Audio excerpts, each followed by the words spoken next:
Okay, fireplace. Now that this is all plaster, this is what I have.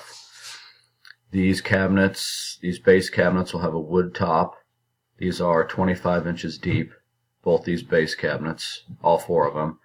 This upper is 16 deep, so we'll have about 9 inches of exposed wood top here.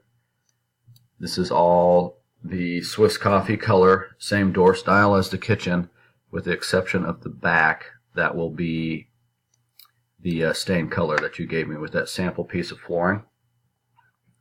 And a wood panel up here for the applique. Crown molding running across the top and around this mantle leg. And obviously this is all to size and scale. This is going to be tricky because that plastered wall is so uneven. But we're going to do a leg or a post similar to this here.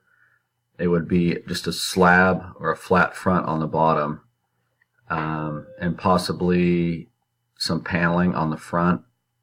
This is 16.5 tall, probably going to put a couple 2 inches of stone, so maybe at about 20 inches we will have a panel or a door style similar to the kitchen that would run from this point to the top, and then crown molding here.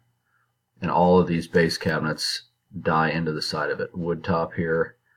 These are shelves, like a picture frame wood perimeter with a glass insert in it for the light, which will be mounted there to cascade through these two shelves. And then this is the fireplace cabinet, this guy here.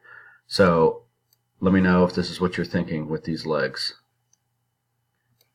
This hearth is the correct width, so that hearth would just die into the face of that as shown here. We've got a couple inches exposed. I'm assuming they're going to wrap the front of this just so there's a clean face for the stone on the side to die into, so it doesn't hit this cabinet over here.